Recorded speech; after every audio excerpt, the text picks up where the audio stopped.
அனைவருக்கும் வணக்கம். இன்றைக்கி நம்ம தலைமுடி கருப்பாகவும் அடர்த்தியாகவும் வளர்கிறதுக்காக நம்ம ஒரு டிப்ஸை பார்க்க போகிறோம்.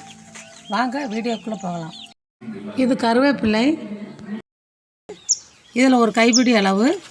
அடுத்தது மருதாணி ஒரு கைப்பிடி அளவு. வேப்பிலை ஒரு கைப்பிடி அளவு.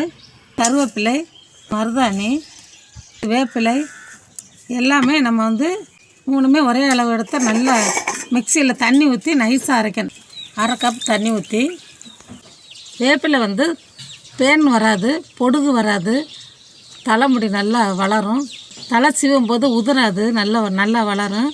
இதை நம்ம நல்லா நைஸாக அரைச்சிக்கலாம். கருவேப்பிலையில் அயன் இருக்குது, அடர்த்தியாகவும் கருகருன்னு வளரக்கூடிய தன்மை இருக்குது. ரெண்டாவது வேப்பிலை பொடுகு வராது, தலையில் இந்த செதிலாக சில பேருக்கு இருக்கும், அது வராது. பேன் வராது, பேன் தொல்லை இருக்காது. மருதாணி சீக்கிரமே தலை நரைக்காது. மருதாணிக்கு அதிகமான குளிர்ச்சி இருக்கிறதுனால மருதாணி ரொம்ப நல்லது. மூணையும் சேர்த்து நம்ம அரைச்சி குளிக்கும்போது தலைமுடி நல்லா சைனிங் கொடுக்கும். ஒரு நாள் விட்டு ஒரு நாள் தலைக்கு தேய்ச்சி குளிக்கலாம். இந்த பேஸ்ட்டை வாரத்தில் 3 நாள் தேய்ச்சி குளிக்கலாம். 10 வயசு குழந்தையிலேருந்து பெரியவங்க எல்லாருமே தேய்க்கலாம்.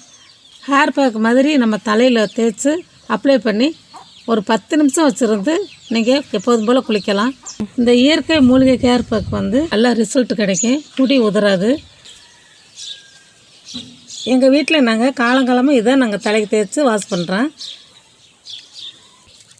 இந்த பேஸ்ட் நீங்கள் வாரத்தில் 3 நாள் தலைக்கு தேய்ச்சி குளிச்சிங்கன்னா முடி சம்மந்தப்பட்ட எந்த பிரச்சனையும் வராது. ரொம்ப நல்லது. முடி அழகாகவும் கருகருன்னு நல்லா வளரும். இதே மாதிரி ஒரு நல்ல டிப்ஸு வீடியோவில் சந்திக்கிறேன். இந்த வீடியோ உங்களுக்கு பிடிச்சிருந்தா லைக் பண்ணுங்கள், ஷேர் பண்ணுங்கள். மறக்காமல் சூப்பர் டச் சேனலுக்கு சப்ஸ்கிரைப் பண்ணுங்கள். தேங்க்யூ.